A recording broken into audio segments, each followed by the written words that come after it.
네, 안녕하십니까. 저는 가천의대 길병원 내분비대사 내과에 근무하고 있는 박이병입니다.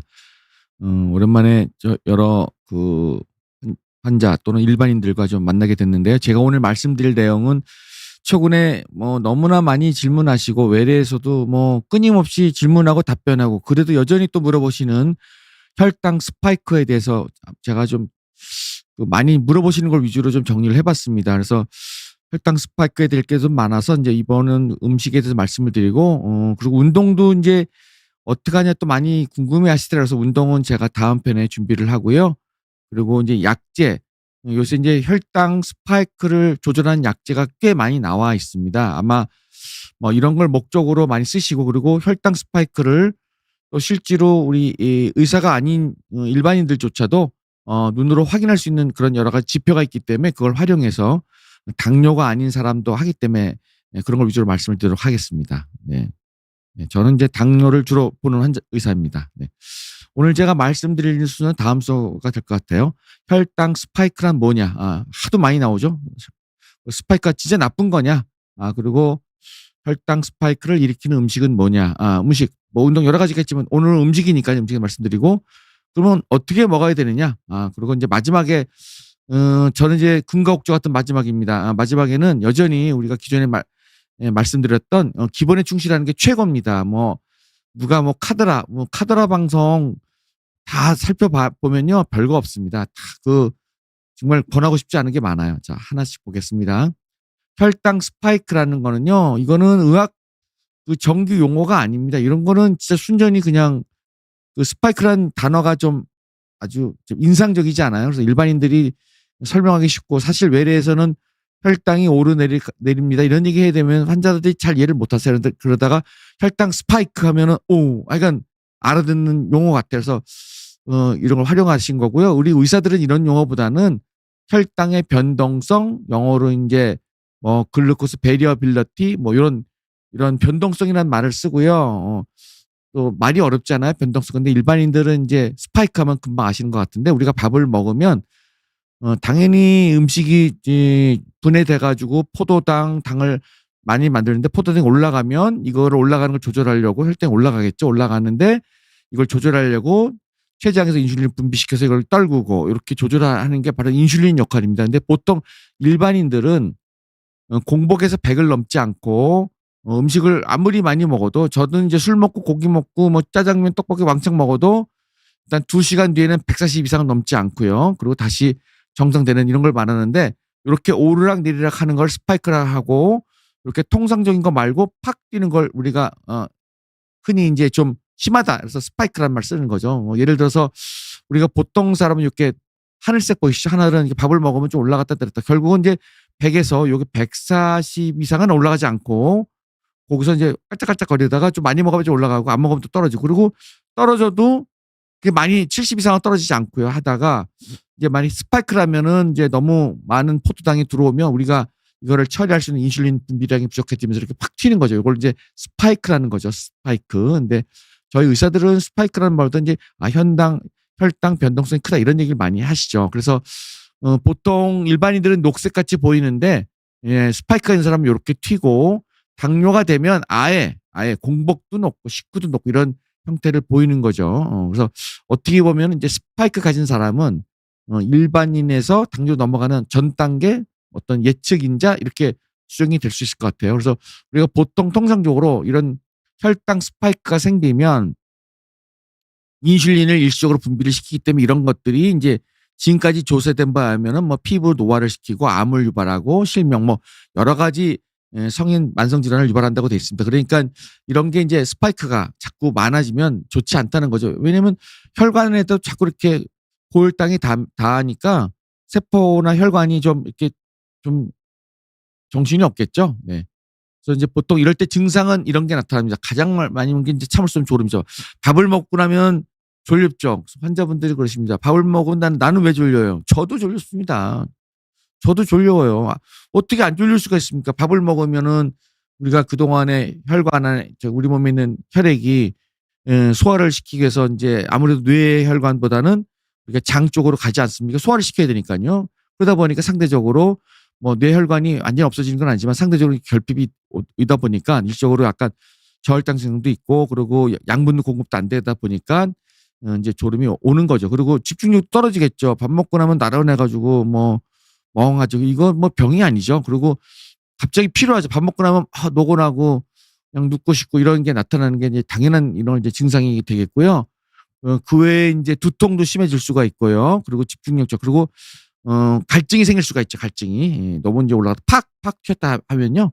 그래서 요런 흔한 증상이 요런 게 있을 것 같아서 요런 게 있으면 의심이 되는데 주로 식사 후가 되겠죠. 그럼 식사 후가 얼마냐?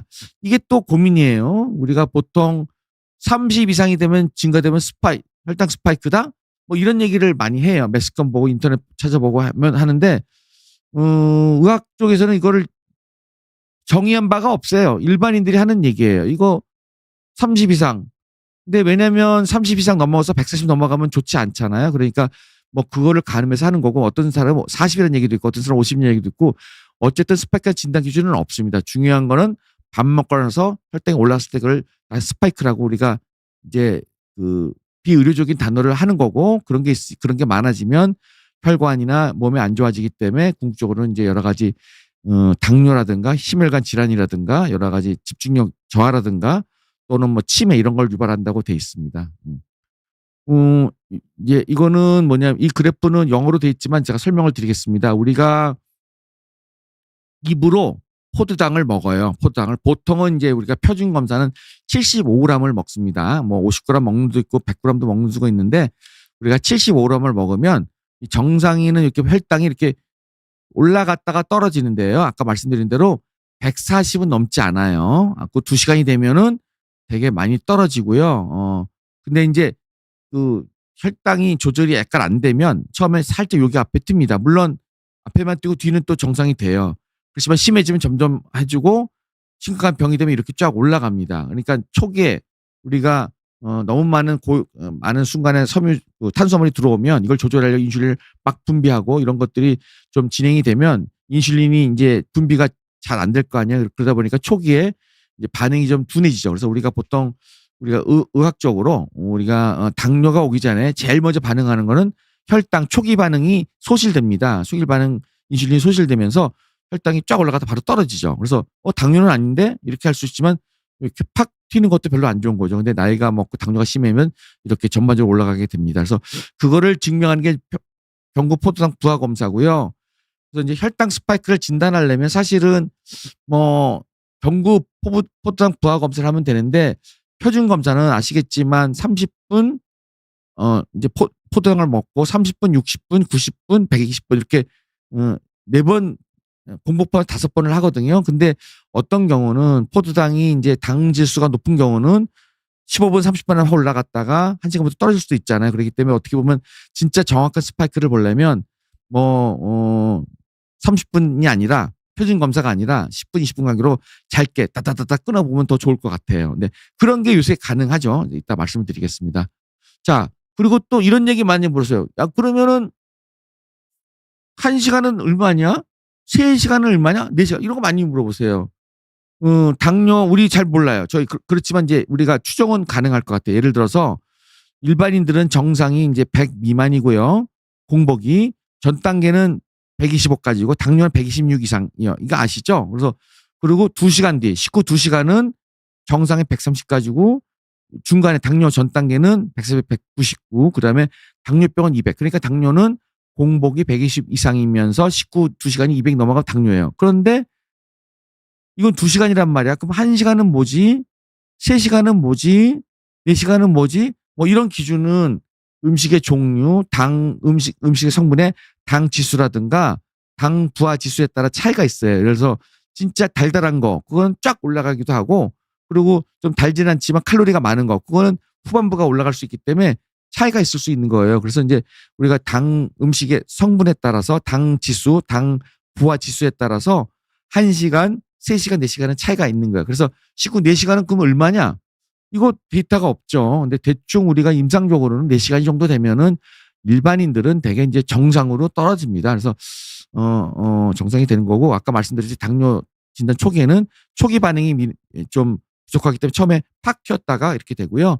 4시간이 되면 어쨌든 어찌 됐건 간에 정상으로 와야 되죠. 만약에 높다. 그럼 이거는 약간 비정상일 수 있겠다. 그래서 이런 건 좀 정밀하게 당 검사를 해보시면 좋은데, 우리가 당뇨 진단 기준은 공복 식후 2시간만을 합니다. 그래서 3시간, 4시간은 하지 않기 때문에 그거는 이제 아직 표준화되지 않았거든요. 그래서 이걸 좀 감안하셔야 될 것 같아요. 그래서 임상에서는 이제 이런 걸 보려고 이렇게 혈당을 5분마다 이렇게 체크를 해요. 또는 30초마다 이렇게 재가지고 이렇게 다 봐요. 그래서 봐서 이게 컴퓨터적으로 계산을 합니다. 이게 폭이 얼마고, 얼마나 왔다 갔다 하고, 낮은 건 얼마고, 표준 편차는 얼마고, 뭐 이렇게 하는 방법이 있는데, 이거를 그전에는 우리가 컴퓨터를 이용해서 했는데, 최근에는 뭐 아시죠? 이따가 말씀드릴 건데, 임상에서도 사용이 가능한, 뭐 비용이 좀 있지만 그걸 통해서 우리가 할 수 있기 때문에 이런 걸 합니다. 요새는. 그래서 이제 이 원인은 뭐냐? 원인은 아까 얼핏 말씀을 드렸는데, 고당도 식품, 아주 달짝지근한 거, 뭐 초콜릿, 무슨 뭐 단 거, 단음료소 이런 거 먹으면 올라가겠죠. 그리고 탄수화물이 많은 건 당연히 올라가겠죠. 그리고 운동 부족이 되면 인슐린 분비, 근육량이 줄어들면 인슐린의 능력이 좀 떨어집니다. 효과가 좀 떨어지고요. 왜냐면 그리고 스트레스가 많으면 이건 이제 뭐 에피네프린, 코티솔 스테로이드 뭐 이런 것들이 혈당을 올리는 효과가 있고요. 그리고 물론 나이나 성별에 따라 차이가 있겠죠. 다행히 나이가 먹으면 기력이 떨어지니까, 근육력이 떨어지니까, 그리고 또 흡수하는 속도나 식사 차이가 이럴 수 있고요. 그리고 또 약도 중요하죠. 우리가 요새 약은 혈당 스파이크를 억제하는 약도 많이 나와 있기 때문에 이런 것도 혈당 상승을 조절하거나 올리는 데 도움이 되거나 나빠지게 하는 원인이 될 수 있을 것 같아요. 그래서 또 유전도 가능하겠죠. 당뇨가 있는 집안은 아무래도 좀 당이 뭐 단 거 많이 먹으면 올라가겠죠. 뭐 이런 것들이 원인이 될 것 같고요. 그러니까 중요한 건 그겁니다. 너무 단 거 먹고 그런 거죠. 그래서 혈당 스파이크가 생기면 우리 몸에서 조절할 인슐린 과잉이 생기고, 인슐린이 많아지면 고인슐린이 되면 지방이 축적되고 또 식욕을 촉진하고서 이렇게 악순환이 되기 때문에 혈당 스파이크가 한번 진행이 되면 이 고리를 끊지 않으면 점점 진행돼서 당뇨로 넘어갈 수 있는 그런 가능성이 있는 거죠. 그리고 심장, 혈관에도 안 좋을 수 있고요. 그래서 당연히 혈당 스파이크가 있는 사람은 좀 잡아주는 게 좋을 것 같습니다. 자, 그래서 우리가 이제 혈당 스파이크를 이렇게 장기적으로 조사는 해보지 않았지만, 최근에 데이터를 이제 간접적으로 연구를 한 데이터를 보면 인슐린 저항성이 증가되고 당뇨병이 올라갑니다. 이거는 뭐 많이 느끼고요. 체중이 늘어나죠. 왜냐면 자꾸 먹으니까요. 그리고 피로감이 많이 오고 집중력 떨어지죠. 또 그리고 이런 것들이 혈관을 망가뜨리기 때문에 심혈관 질환을 유발합니다. 그리고 혈관이 염증하고 산화 스트레스를 유발해서 혈관이나 이런 심장, 콩팥 기능이 다 나빠질 수 있는 거죠. 그래서 얼마나 이게 높으면 문제가 되느냐, 이런 기준은 없습니다. 얼마 동안 노출되냐, 그런 거 없습니다. 아까 말씀드린 대로 사람마다 나이 따라 먹는 거에 따라 차이가 많이 있으니까, 어쨌든 이제 혈당 스파이크는 건강에 뭔가 부정적인 영향을 끼친다. 뭐 이 정도로는 확실한 것 같아요. 자, 그럼 이걸 예방하려면 어떻게 하느냐? 참 너무나 맞는 말씀입니다. 혈당 급등을 막고 건강한 혈당 균형에서 올바른 식습관, 생활 습관, 밸런스드 다이어트, 균형된 음식, 탄수화물, 지방, 단백질을 골고루 먹어라. 운동을 적재적재 하라. 기름기를 먹지 마라. 뭐 이런 것들이 될 거 같고, 운동을 일주일에 적어도 1시간씩 3일, 그러니까 150시간 이상 하라. 뭐 이런 게 중요할 것 같아요. 그래서 정리를 해보면 이런 흰쌀, 흰빵, 설탕들은 혈당을 급격하게 올립니다. 근데 이런 것보다는 복합 탄수화물, 현미, 귤이, 통곡물, 요런 게 작겠죠. 요런 게 낫겠죠. 요런 걸 먹으면 아무래도 좀 흡수가 늦어지니까요. 그래서 이런 게 중요할 것 같아서 흰쌀밥 노, 흰빵 노, 설탕 노. 우리는 현미밥이나 귤, 통곡물 뭐 이런 게 좋을 것 같아요. 그리고 식사할 때는 뭐 이제 뭐 뷔페집 가시면, 뭐 저도 뷔페집 가시면 제일 비싼 것부터 먹으러 가야죠. 회도 먹고, 그다음에 소고기 먹고, 등심 먹고, 스테이크 먹고 했는데, 사실 당뇨 입장에서는 그런 잘못된 거죠. 사실은 채소 코너를 가서 채소를 듬뿍 먹고, 그다음에 단백질이나 지방을 먹고, 그다음에 탄수화물, 이런 순으로 먹어야죠. 근데 이제 이러면 뭔가 손해보는 것 같아가지고 하는데, 그래도 이렇게 드시는 게 좋겠고, 그러니까 당뇨 환자는 이런 뷔페 가시면 안 돼. 예. 그리고 약간 혈당 스펙이 높은 사람은 가시면 안 될 것 같아요. 네. 요런 순서를 바꾸는 게 중요할 것 같고요. 그리고 단백질 먹을 때도 되도록이면 인제 좀 질 좋은 거 닭가슴살, 두부 좋죠. 뭐 요런 거. 그다음에 견과류, 올리브 요런 게 좋죠. 요런 거를 먹는 게 좋을 것 같아요. 예를 들어서 삼겹살 안 좋을 것 같습니다. 그다음에 뭐 생선 튀김 안 좋을 것 같습니다. 뭐 예상이 되죠. 뭐 그런 것들. 수육은 좀 좋을 수 있겠죠. 근데 인제 약간 기름기 많은 거 튀긴 거 이런 거는 좀 이런 말씀 죄송합니다만 중국 식당은 아무래도 한식집보다는 좀 기름이 많은 상황이기 때문에 별로 좋지 않을 것 같아요. 그래서 단백질도 좀 좋은 거 그러니까 닭고기 같은 것도 닭가슴살이 좋지 뭐 닭껍질 이거는 좀 안 좋겠죠. 뭐 네. 네. 그리고 식사 후에는 한 15 분 30분 뒤에 가볍게 걷기 운동을 하는 게 좋겠다. 물론 많이 할 필요는 없고 걷기만 해도 효과는 상당히 도움이 되니까 밥먹고 그냥 졸립다고 눕지 마시고 15 분이나 30분 뒤에 일어나셔서 적어도 20-30 분이라도 걸어 주시는 게 그나마 혈당 스프를 호전시키는 데 도움이 됩니다. 그리고 가공식품 먹으면 안 되겠죠. 우리가 그 조리된 거 있지 않습니까? 그 뭐 요새 보니까 저도 밀키트 종종 사 먹는데 뭐 떡갈비나 이런 거 무슨 조리 다 된 거 있잖아요. 그런 거는 진짜 거기 양념이 다 돼 가지고 그거는 정말 그 설탕 덩어리거든요. 근데 그런 거 먹지 마셔야 돼. 그리고 탄산음료, 과일 주스 이런 건 별로 안 좋겠죠.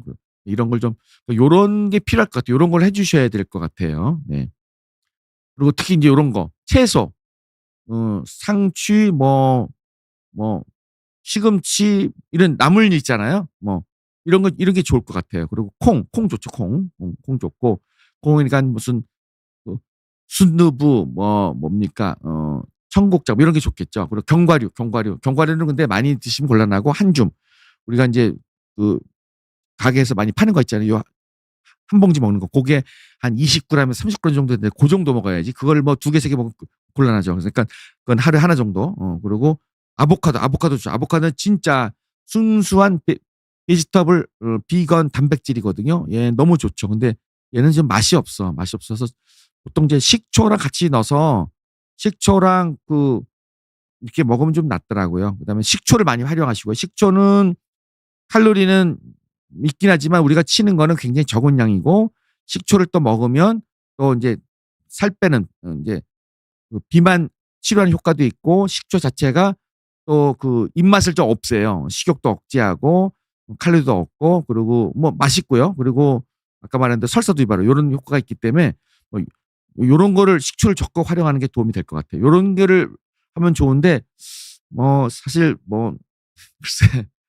저도 말은 하지만 참 어렵긴 하네요 진짜. 네. 근데 저희 와이프는 비건이라 인제 아보카도를 저희는 냉장고에 양 항상 많은데 아보카도 가끔씩 먹으면 맛있더라고요. 네. 예. 이런 걸 많이 활용하시는 게 도움이 될 것 같고 그래서 이런 거죠. 이런 밥을 잡곡밥을 먹어야 되겠죠. 빵도 이렇게 통밀빵 하얀 빵보다 이런 게 좋을 것 같고 그리고 이렇게 닭가슴살에다가 요거 채소 그다음에 콩 그다음에 당 지수가 적은 이게 토마토 참 좋죠. 이런 거는 정말 칼로리가 얼핏 봐도 한 300 되더라도 당을 좀 서서 올리기 때문에 굉장히 좋은 음식이고 뭐 이건 너무 좋죠. 너무 좋죠. 올리브유 여기 넣으면 좋을 것 같고요. 뭐 이런 요리가 좋은 거죠. 어. 자 그러면 우리 흥미로운 거 한번 해 봅시다.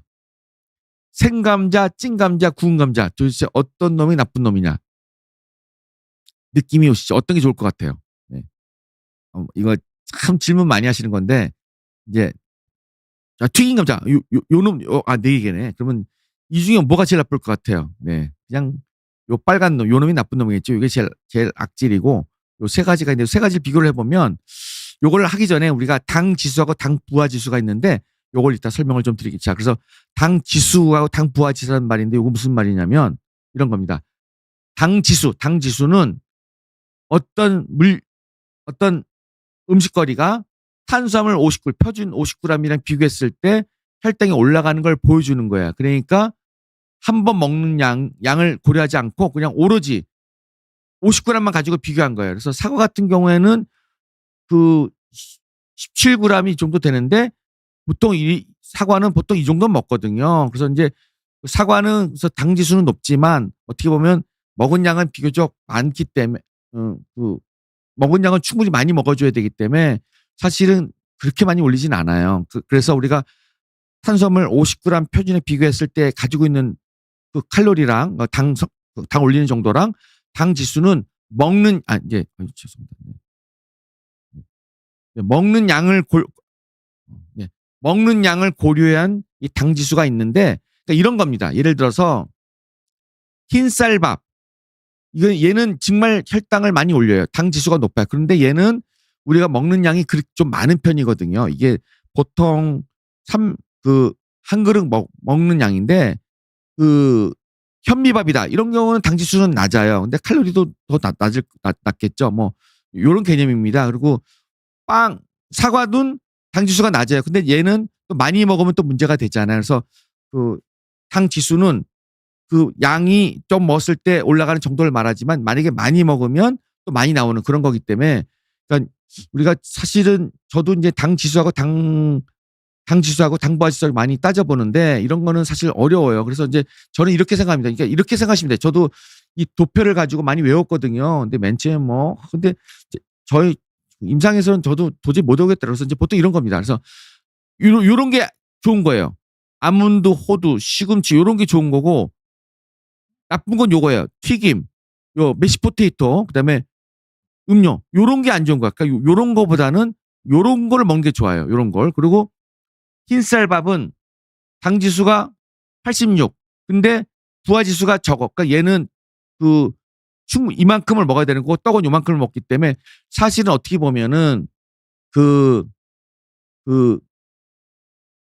떡이 약간 난 거죠. 한 번 먹을 때. 근데 이렇게 비교하는 건 좀 넌센스가 있고, 떡도 사실 요렇게 먹지 않고 더 먹을 수가 있잖아요. 그러니까 음식을 고를 때 이게 단순 식품보다는, 튀김보다는 날거를 먹어라. 흰쌀밥을, 현미밥을 먹으면 당 지수가 떨어지고 당버섯 떨어진다.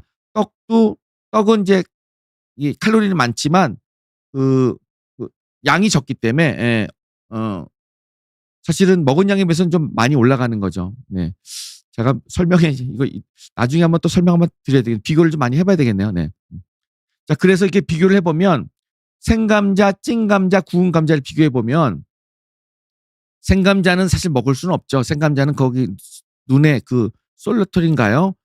톡신이 있어서 먹으면 안 될 것 같고, 근데 얘는 영양소는 보존이 되겠지만, 찐감자는 소화가 잘 되고 영양소가 보존이 되고요. 그리고 생감자는 이거 먹을 수는 없죠. 찐감자는 부드럽고 담백하죠. 그리고 생감자는 칼로리가 낮아요. 근데 구우면은 칼로리가 올라갑니다. 올라가기 때문에 우리가 보통 찐감보단 구운 감자가 당연히 좋고요. 그래서 음식을 먹을 때 구운 감자보단 찐 감자가 좋습니다.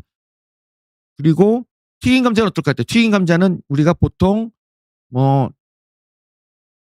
튀기는 방법에 따라 좀 차이가 있는데, 대개 이제 250에서 320 이 정도 돼요. 그러니까 튀긴 감자는 X표입니다. 그러니까 가장 좋은 거는 찐 감자, 그러니까 찐 감자, 고구마 이런 건 다 쪄서 먹는 게 좋을 것 같고, 구운 감자는 그 다음으로 나쁘고 튀긴 감자 순위 됩니다. 자, 그러면 이제 감자가 좋으냐 또 고구마 좋으냐 이런 거 많이 물어보시는데, 감자랑 고구마랑 동일한 100g이라 치면 감자보다는 고구마가 칼로리가 많아요. 근데 고구마는 섬유질이 많아서 사실은 당을 전체는 많지만 천천히 올립니다. 그래서 똑같은 거라도 감자보다 고구마가 훨씬 좋습니다. 근데 고구마를 먹을 때 찐 고구마, 구운 고구마, 튀긴 고구마를 할 때 뭐가 제일 좋겠어요? 찐 고구마가 최고입니다. 그러니까 감자, 고구마 고를 때는 고구마가 좀 좋고, 고구마 먹을 때는 찐 게 더 좋고, 그런 식으로 먹는 게 좋을 것 같아요. 네. 이렇게 일단 정리가 될 것 같아요. 네. 그래서 보통 이 가공 방법이 중요할 것 같고, 조리 방법이 중요하다. 찐 게 월등하게 좋다. 찐 거는 아까 말한 대로 거의 3배 정도 차이가 나잖아요. 이제 요거는 이제 사실 조리 방법에 차이가 나는데, 2배 내지 3배가 많아지기 때문에 사실 고구마는 찐 고구마가 좋겠다. 그다음에 구운 고구마, 그다음에 튀긴 고구마가 제일 나쁘고, 이런 순으로 먹으면 될 것 같아요. 그래서 보통 이제 요런 음식을 먹어라. 귤이, 현미, 콩이 요런 걸 먹고, 흰쌀밥 요런 거는 좀 피해라. 탄수화물 먹지 마라. 그리고 자주 먹어라. 그다음에 수분이 부족하면 혈액이 끈끈해지니까 물을 충분히 먹어라. 요런 게 중요할 것 같아요. 그러니까 음식을 섭할 때 좀 당화 지수가 좀 적은 거를 골라라. 요런 류를 골라라. 그다음에 조리된 거보다 조리되지 않은 걸 골라라. 그리고 소량씩 여러 번 먹어라. 한 번, 두 번 먹는 것보단 세 번, 다섯 번이 좋다. 그리고 수분을 충분히 먹어라. 요런 게 중요할 것 같아요. 요게 좋을 것 같고, 또 하나 이제 조미료 많이 아니 감미료 많이 쓰잖아요. 감미료. 요새 이거 진짜 많더라고요. 뭐 보니까 뭐 아스파탐, 뭐 수크랄로스, 알룰로스, 뭐 정말 제가 식약처 들어가 보니까 22종이나 세상에 이렇게 많이 승인을 많이 해놓으셨더라고요. 승인 뭐 감초, 뭐 이게 수크랄로스, 뭐 너무 많아. 이거별로 상품이 다 있어. 그 아세설팜 칼륨 하면은 제가 그 검색을 해보니까 뭐 수십 가지, 무슨 뭐 쿠팡부터 해가지고 난리가 났어. 아스파토도 이게 많아요. 그래서 근데 이런 거는 이제 그 쓸 수 있는데 이제 이 칼로리가 없잖아요. 이게 보면 뭐 사카린은 설탕이 300배, 아스파탐은 설탕이 200배, 뭐 200배, 뭐 600. 어쨌든 뭐 굉장히 높은 거죠. 굉장히 높은 거죠. 굉장히 높은 거고, 굉장히 그냥 단맛은 높고 칼로리는 거의 0이야, 0. 아스파탐만 좀 있는데 이것도 사칼로리는 거의 없는 거죠. 그래서 거의 칼로리는 0이면서 입맛은 좋게. 수크랄로스가 제일 단데 뭐 제가 보기엔 뭐 아스파탐이나 뭐 알룰로스 못지않게 답니다. 이게 조금만 달아도 확 느끼기 때문에. 그래서 이런 거는 사실은요, 조리에 많이 쓰시긴 하는데 이제 이런 거 먹는 사람 비교를 해보면 이게 이제 단맛이 길들이잖아요. 그러면 입에서 단맛을 땡겨. 그래서 좀 달지 않게 먹으면 습관이 되는데 단 걸 먹으면 단 거 자꾸 먹고 싶어져. 그래서 이게 다른 음식을 찾게 됩니다. 그래서 이게 사실 별로 좋지 않아. 그리고 제로를 먹으면, 제로 콜라 같은 거 먹으면 우리가 뭐 음식 먹을 때 뭐 저거 뭐야, 햄버거 집 가가지고 콜라 대신에 레귤러 콜라 대신 제로 콜라를 시켰어. 그러면 나는 이제 햄버거 먹을 때 패드 한 장 대신 패드 두 장 넣고, 그리고 좀 튀긴 거 넣고, 뭐 우리가 좀 그러지 않습니까? 난 먹어도 된다. 나는 제로 콜라 먹으니까 먹어도 돼. 뭐 이런 게 자기 보상을 하면서 더 먹게 돼요. 그러니까 이런 거 때문에 사실은 제로 칼로리를 권하긴 하지만 이런 게 결코 좋은 방법은 아니고, 또 이런 걸 많이 먹으면 그 연구를 해보니까 장내 세균이 변해서 비만하고 혈당을 많이 올리는 이런 장내 세균이 많아진다고 돼 있습니다. 그래서 이런 제로 칼로리가 좋긴 하지만 뭐 잠깐 먹는 건 좋은데 이렇게 장기적으로 먹으면 별로 좋지 않아요. 저도 무슨 스테이크 먹으러 갈 때 주스 먹고 막 하다가 제로 콜라 딱 먹으면 이건 내가 오늘 좀 이만큼 내가 더 먹어야지. 그래서 고기도 더 먹고 저기 뭐야, 저거 감자 프라이 그것도 좀 더 먹고 그렇게 되잖아요. 그래서 뭐 그런 게 있기 때문에 이런 건 좀 안 하시는 게 좋을. 그러니까 결론적으로 저는 저희 그래서 의사들한테 이렇게 물어보시면은 뭐 할 수는 있지만 많이 하지 마세요 이런 얘기를 하는 게 이제 이런 것 때문에. 특히 이제 요새 이제 장내 세균이 변한다는 게 요새 데이터가 많이 나와서 이런 건 아마 더 많은 데이터가 나올 것 같아요. 그리고 식욕을 억제하는 방법, 이게 이제 매스컴에서 많이 나오는 거죠. 물 한 잔 빨리 마셔. 그리고 먹을까 말까 할 때는 10분 기다리고. 그리고 양치질을 하면은 입이 단박해지는 게 좋을 것 같고, 그다음에 껌 같은 거 씹으면 좋을 것 같고, 그리고 단 거 먹기 전에 단백질, 그러니까 콩이나 두부 뭐 이런 거를 좀 먹으면 좋겠죠. 먹으면 좋을 것 같고, 그리고 스트레스가 많으면 저도 오늘 하루 종일 진료해가지고 지금 막 힘들어 죽겠네 이럴 때는 저도 그냥 나한테 보상한다고 여기 오기 전에 막 저기 빵도 먹고 그 설탕 커피도 좀 진한 거 먹고 왔는데, 예, 그게 좀 땡기더라고요. 그래서 이런 거를 관리하는 게 또 중요할 것 같아요. 그래서 이렇게 해주시면 식욕을 억제하는 방법이 아닌가 생각이 돼요. 최근에는 또 이런 아까 말한 혈당 스파이크를 잴 수 있는 것들이 있는데, 이게 이제 그 혈당 연속 측정기가 나왔어요. 이거 제가 다음에 말씀드릴 거고, 그리고 아까 장내 미생물이 또 중요하다고 돼 있는데 뭐 이런 거에 대한 연구가 있어서 이것도 데이터가 나와 있고, 그리고 요새는 AI가 발달되면서 요새는 뭐 챗 GPT부터 해서 요새 별거 다 해요. 저도 이제 논문 쓸 때나 그 연구할 때 논문을 딱 보고 너무 어려워. 그러면 GPT에서 넣어놓고, 야, 이거 이 논문에 중요한 거 세 가지만 요약해줘.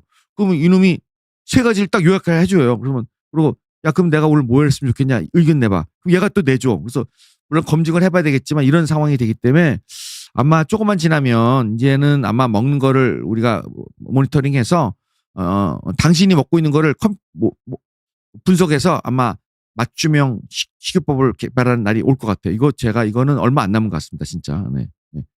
그래서 요런 거죠. 요런 요 조그만 걸 붙여 가지고 이걸 하면 이렇게 혈당을 이렇게 그려줘요. 그래서 뭐 거의 30초 간격으로 쫙 재서 보여주는 거죠. 아, 이 사람이 요때 많이 먹는다. 요렇게 보여주죠. 그래서 요런 걸 가지고 요게 인제 그 비급여 우리가 구매하실 때는 이제 98,000원 거의 10만 원 정도 됩니다. 뭐 쿠팡이나 네이버닷컴이나 무슨 뭐 G마켓 이런 데 가시면 이거 구매가 가능한데 근데 보니까 가관이더구만요. 이거를 3개 사면 하나를 할인도 해 주고 약간 말도 안 되는 걸 하고 있는데 어쨌든 요런 걸 이용해서 일반인들도 내가 혈당 스파이크인지 볼 수가 있죠. 그래서 음 저도 궁금해 가지고 저도 인제 궁금하잖아요. 저 나이 먹어서. 그래서 이 회사에서 인제 이 혈당 이거 많이 권하니까 저도 하나 달라고 그래 가지고 판촉용으로 나왔다 그래서 제가 하나 딱 붙여 봤는데 진짜 이걸 딱 붙이고 나니까 단순당 먹잖아요. 그럼 혈당이 정상인데도 쫙 올라가. 올라가다가 콜라 쫙 먹다가 딱 올라가니까 겁이 나 가지고 내려놓게 되고 약간 좀 고런 게 있는 것 같아요. 그래서 젊은 친구들 요새 많이 해요. 돈 주고 과감히 해서 하고 운동하면서 인제 바디 쉐이프 만든다고 바디 프로파일 만든다고 애들 많이 하는 거 아시죠? 네. 그런 걸 하기 때문에 이런 것도 도움이 되는데 이건 제가 다음 시간에 한번 데이터 가지고 말씀을 드리도록 하겠습니다. 그래서 다시 한번 말씀드리면 혈당 스파이크를 예방하기 위해서는 식습관을 개선하자. 식사 순서를 조정하자. 채소부터 먹자. 그리고 식사 후에 운동 좀 하자. 그리고 스트레스를 줄이자. 요게 우리가 쉽게 할 수 있는 것 같고 그리고 혹시 당뇨가 걱정된다면 요런 거 리스크 여기 체크리스트가 있습니다. 우리 학회 홈페이지가 있는데요. 당뇨병 위험 자가 체크리스트 하면 뜹니다. 이걸 보셔 가지고 점수가 10점 이상인지 한번 해 보시고 그리고 당뇨 예방을 하기 위해서는 꾸준한 식사 조절, 인제 규칙적 운동, 그리고 아까 3 일에 1 번 그리고 일주일에 3번 그리고 균형 잡힌 식사, 좋은 생활 습관 기르기 그다음에 정기 검진 요런 거를 통해서 우리가 좀 예방하면 도움이 될 것 같습니다. 네. 오늘은 제가 일단 그 혈당 스파이크하고 음식에 대해 말씀드렸고요. 요 다음 시간에 다음 시간에 인제 아까 새로 난 아까 혈당 측정하는 자가혈당 측정기하고 그 당부화 지수에 대해서 데이터를 가지고 인제 사례별로 좀 말씀을 드리도록 하겠습니다. 네. 오늘 좀 질문을 보도록 하겠습니다. 네. 생감자가 몸에 좋나요? 네. 생감자는 먹기 어렵습니다. 소화도 안 되고 생감자 드시면 안 돼요. 그리고 거기에는 갑자기 기억 안 나는데 그 톡신이 있어 가지고 생감자는 권하지 않고 보통 아까 말씀드린 대로 쪄서 드시는 게 좋을 것 같습니다. 구운 감자보다는 찐 게 좋습니다. 튀김이 네. 튀김이 악취 좀 네. 저번에 유이 님이 저랑 비슷한 생각을 하셨네요. 튀김 네. 그다음에 흰쌀밥이랑 구운 감자 동급. 아까 이거 제가 양을 말씀 안 드렸는데 양이 중요해요. 양이 중요합니다. 그래서 구운 감자도 사실은 100g이 보통 어떤 사람은 87 칼로리라는 얘기도 있고 어떤 사람은 100이라는 얘기도 있고 인제 그거는 영양사마다 데이터마다 좀 다른 것 같아요. 근데 흰쌀밥은 우리가 한 공기가 300 칼로리입니다. 그러니까 양이 먹는 걸 고려한다면 어떻게 보면 흰쌀밥이 좀 더 근데 흰쌀밥은 훨씬 많죠. 네. 흰쌀밥은 밥 한 공기고 구운 감자는 100g이니까 손 요 정도 되니까 양을 고려한다면 구운 감자가 약간 나을 수도 있는데 네. 양이랑 아까 당지수랑 좀 같이 견주어 생각하셔야 될 것 같아요. 호빵은 단순히 흰 빵이니까 당지수가 높겠죠. 혈당 스파이크를 많이 올릴 것 같습니다. 네. 찐 감자 좋습니다. 감자, 고구마 승자. 자, 감자보다는 고구마가 칼로리가 많습니다. 그러나 고구마가는 섬유질이 많기 때문에 쪄서 먹는 거라면 고구마 승이고요. 튀겨 먹는다면 고구마 패입니다. 네. 그리고 네. 공복에 올리브유 좋은가요? 글쎄요. 올리브유는 우리가 1스푼에서 2스푼 정도 먹는데 올리브유를 그냥 먹는 것보다는 올리브유를 조리할 때 쓰시는 게 좀 도움이 될 것 같습니다. 요쪽에 질문이 있네요. 네. 질문 보겠습니다. 네. 푼수 공주님이 질문하셨습니다. 밥 먹고 10분 걸었어요. 10분 걷기도 혈당 스파이크에 완화시켜 주나요? 네. 일단 걷는 건 무조건 좋다고 돼 있고요. 보통 10분에서 15분 이상이면은 일단 어느 정도 완화시켜 준다 이렇게 돼 있습니다. 근데 사실은 정확한 운동은 제가 다음 시간에 이제 운동 15분 뒤에 한 거하고 여러 가지 데이터, 운동의 강도 이런 거 데이터를 보고 종류별로 좀 차이가 있고요. 운동의 시간 이런 것도 좀 차이가 있습니다. 일단 말씀드리도록 할게요. 다음에. 네. 네, 푼수공주님 또 질문하셨고요. 홈 트레이닝만 꾸준히 해도 혈당 관리에 유산소 운동 효과를 충분히 볼 수 있을까요? 네. 그래서 홈 트레이닝이 어떤 건지 모르지만 우리가 당뇨 같은 이제 만성 질환을 관리할 때 가장 강조하고 싶은 것은 일주일에 3일 정도, 한 번 할 때부터 1시간 정도, 그리고 유산소 운동이 70% 정도, 그다음에 근력 강화 운동이 20-30% 정도를 구성하시고 하시는 게 제일 좋다고 돼 있고요. 네. 네. 뭐 그 정도 시간이나 양이 된다면 뭐 좋지 않을까 생각이 됩니다. 아니 좀 죄송한데 그 위로 올려. 네. 전 단계 진단을 받아서 전 단계인 경우에는 당뇨로 넘어갈 확률이 예, 10년 넘어가면 50% 넘어갑니다. 자, 그래서 그런 경우는 전 단계인 경우는 운동 강도를 올리시면 중등도 강도 하셔야 돼요. 중등도. 우리가 중등도 강도라는 거는 일주일에 3일. 그리고 한 번 할 때마다 50분에서 1시간. 그리고 운동의 강도는 중강도. 중강도는 뭐냐면 운동을 하고 나서 숨이 좀 차야 돼. 이렇게 이 정도 돼야 돼.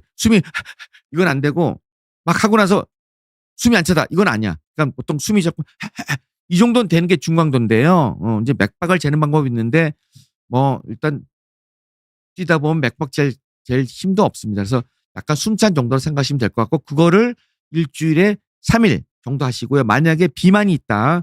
체질량 지수가 비만이 있을 경우에는 5번 아니 5일을 해주셔야 도움이 되고 당연히 다이어트 관리 해주셔야 됩니다. 식기 관리 해주시고요. 식사는 보통 여자는 1,500, 남자는 2,000 넘지 않도록 해주시는 게 중요한데 칼로리는 이제 도표를 봐야 될 것 같아서 그 정도 해주시고 그리고 스트레스를 없애주고 이런 경우에 미국 데이터를 보면은 3년에서 4년 뒤에 당뇨 전 단계에서 58% 정도 당뇨를 넘어가는 걸 막는다고 돼 있습니다.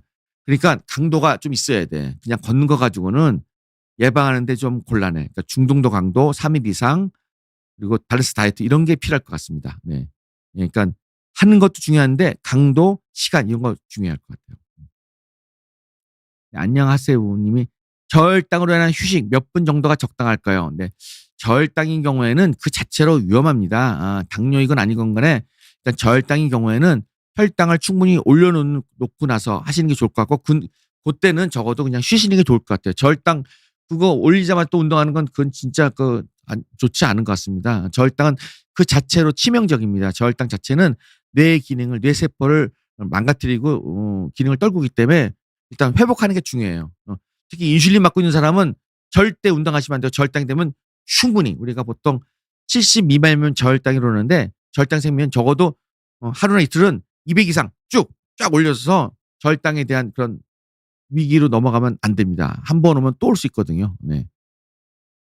압록강 700리 순정. 네. 참 재밌는 참 너무 멋지십니다. 요즘 건강관리 관심이 많은데 아침 혈당 관리에 도움되는 음식이나 과일 혹은 식단 같은 아까 제가 사진으로 보여드렸는데 야채하고 방울토마토에다가 올리브 좀 넣고 그리고 닭가슴살 한 100g 정도 넣고 그다음에 우유 한 잔 마시면 아주 좋을 것 같습니다. 뭐 계란 찐 거 하나 줘도 좋을 것 같고요. 그러면 한 400칼로리 정도 될 것 같네요. 네. 네, 잔돌이 님이 술 먹고 고칼리 안주 먹는 게 삶의 낙인가요? 이런 게 일주일에 한두 번 있으면 혈당 스파이크 어쩔 수 없이 칠 텐데 계속 이렇게 살면 병 걸릴까요? 네. 이러시면 안 되죠. 이러시면 안 되죠. 술 먹고 이렇게 고칼리 드시면 곤란하죠. 술 먹을 때 안주 안 먹는 건 그거 위험하고요. 술 먹으면 혈당이 좀 일시적으로 식후 저혈당 올 수 있기 때문에 위험해서 안주를 먹는데 좀 단백질이 좋겠죠. 그래서 이제 제일 좋은 건 그거죠. 뭐 두부 있죠. 두부집에다 두부김치 참 좋고 그다음에 또 뭐가 좋을까요? 그러니까 근데 뭐 빵도 이제 호밀빵 같은 게 좋겠고 고기 같으면은 아무래도 저기 감자 찐 감자 좋을 것 같고 또 뭐가 좋을까요? 네. 네. 약간 단순 단백질 좋을 것 같아요. 네. 음. 그리고 한 마리 백조님이 질문하셨고 1년 전 임신했을 때 임당이 있었습니다. 네. 임당이 있고 출산한 지 약 1년째인데 가끔 혈당을 재보는데 공복을 땐 99, 96, 99예요. 그리고 일반 식사면 96. 1시간 뒤에 122, 2시간 뒤에 131. 네. 2시간 뒤에 혈당이 더 높을까요? 예. 이거 이제 정리를 해보면 1년 전에 임신 당뇨병이 있었습니다. 임시 당뇨가 있으시면 10년 뒤에 당뇨로 넘어갈 확률이 50%입니다. 상당히 고위험군입니다. 이런 사람은 1년에 한 번씩 어쨌든 무조건 혈당 검사 해보셔야 되고요. 당연히 하셔야 되고 체중 관리 하셔야 됩니다. 체중을 적어도 현재보다 보통 5% 6개월 동안에 감소시키는 게 좋을 것 같고 공복혈당은 우리가 100 미만이 정상이지만 그 일반인들은 보통 75에서 85 정도 되는데 96, 99 되면 물론 정상이긴 하지만 그래도 75보단 나쁩니다. 우리가 그 미국에서 한 마오리족 그 연구 데이터를 보면 정상 100 미만에서 봤을 때 혈당 75랑 혈당 95랑 망막증 차이가 있는 것으로 되어 있습니다. 그러니까 똑같은 혈당이라도 약간 높으면 리스크가 올라가기 때문에 공복혈당이 96, 99라면 이제 굉장히 임박한 거니까 조심을 하셔야 될 것 같고 그리고 1시간 후 혈당. 아까 말씀드린 1시간이나 3시간, 4시간은 먹는 음식에 따라 당 지수에 따라 당 부하 지수에 따라 다르기 때문에 표준하기는 어렵고요. 우리가 보통 2시간을 가져갑니다. 그러니까 그 저런 경우는 정확하게 2시간을 재보는 게 필요할 것 같고 정확하게 하기 위해서는 아까 그 표준 검사인 포도당 75g을 먹고 재보는 게 제일 정확할 것 같습니다. 그러니까 먹는 양도 음식도 중요하잖아요. 그래서 우리가 포도당 75g 가장 정답인 것 같아요. 궁금하시면 그렇게 해보시고요. 1년에 한 번 정도는 꼭 해보시길 권유드리겠습니다. 특히 비만한 경우라면 특히 더 열심히 하셔야 될 것 같아요. 아우리님 질문 보겠습니다. 정상 체중이고 다른 질병이 전염 실수하세요 할아버지고 갑상선을 질문하셨네. 갑상선이 8년 전에 비해 7mm 커지고 큰 병원. 네. 네, 지금 이제 얼핏 보니까 갑상선이 8년 전에 비해서 2mm 커졌다고 하셨는데요. 그 우리가 보통 제가 이제 갑상선은 보통 1cm 미만은 그렇게 위험한 질환은 아닙니다. 다만 그 사이즈 변화가 앞에 거에 비해서 20% 커지면 문제가 되는데 우리가 2mm라고 하면은 예를 들어서 20cm가 아니 20mm가 2cm 됐다. 네, 이거는 임상적으로 커졌다고 보긴 곤란합니다. 왜냐면 그 보통 우리가 의학적으로 혹이 커졌다고 하려면 20% 이상 커져야 되니까 예를 들어 2cm랑 20mm라면은 24mm는 넘어가야 돼 최소. 그러니까 25mm, 26mm 돼야 커졌고 이렇게 판단하지. 그래서 이제 2mm 커진 거 자체보다는 앞에 그 앞에 기준치가 중요할 것 같고, 근데 2mm는 제가 보기에는 아직 의미 있는 임상 치수는 아닌 것 같아요. 근데 이제 모양도 중요하니까 요거는 담당 선생님이랑 좀 상의를 좀 해보시는 게 좋을 것 같아요. 네. 아들놈이 밥 먹고 혈당 스파이크 올 때 잠 슬슬 오고 좋다고. 네.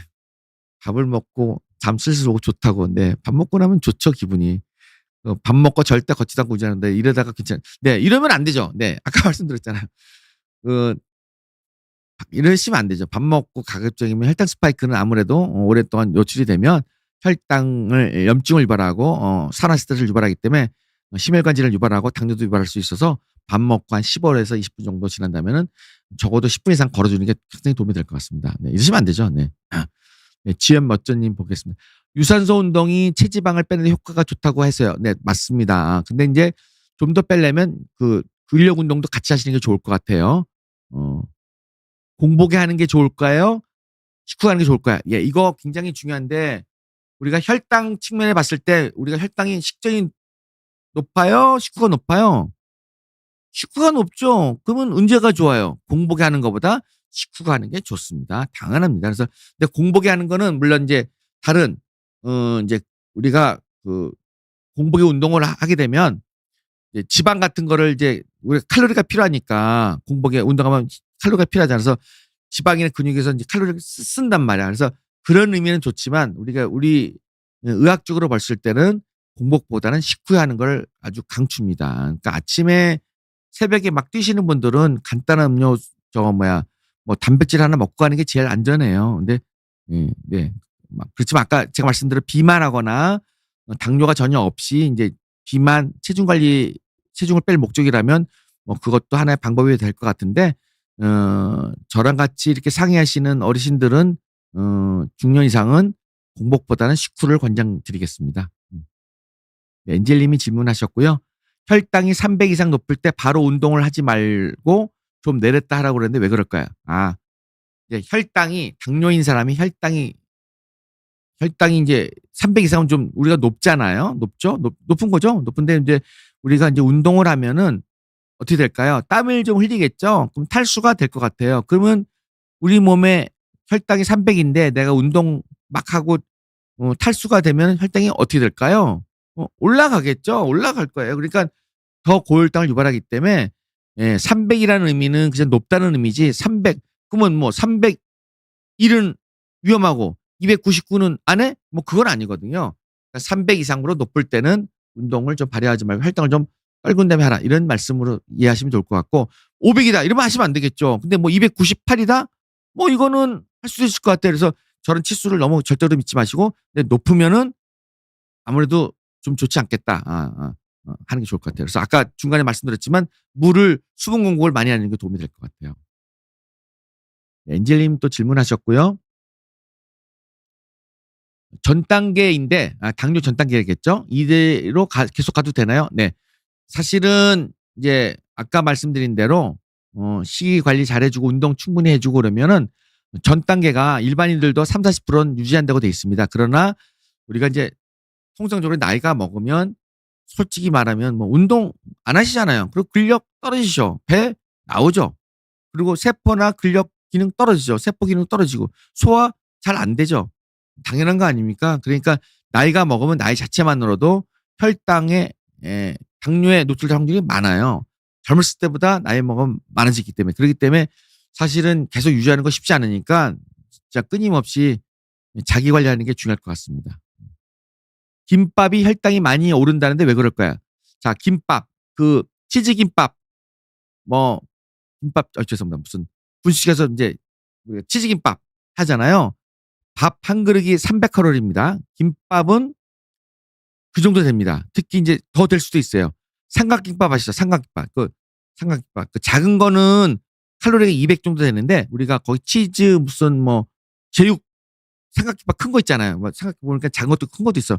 큰 거는 300칼로리가 넘어가. 그러니까 그 얘기는 밥 한 공기랑 똑같다는 거야. 그러니까 그런 거죠. 밥 한 끼 오늘 밥 먹기 너무 바빠가지고 내가 오늘 삼각김밥 하나 먹었어. 근데 작은 거 그러니까 큰 거 하나 먹고 거기다 우유 하나 먹었어. 그러면은 밥 한 그릇 다 먹은 거야. 칼로리가 그렇게 많은 거야. 이게 삼각김밥이 칼로리가 저도 깜짝 놀랐는데 그 정도 되더라고요. 그러니까 그 김밥은 이렇게 쫙쫙 하다 보면 김밥 한 줄이 밥 한 그릇 넘어가니까 어 사실은 우리 당뇨 입장에서는 별로 권하고 싶지는 않습니다. 만약에 그 밥을 먹으려면 현미밥이나 잡곡밥을 넣고 그리고 거기다가도 튀긴 거보다는 이제 고보나 시금치 또는 무슨 당근 뭐 이런 거 넣고 먹는 게 도움이 될. 그렇게 좀 먹으면 좀 모를까? 거기다가 무슨 뭐 돈가스도 넣고 뭐 치즈도 넣고 뭡니까? 뭐 약간 그런 거 먹으면 이제 칼로리가 좀 많아질 것 같아요. 그래서 그런 의미가 좀 그런 걸 좀 보고 따져보세요.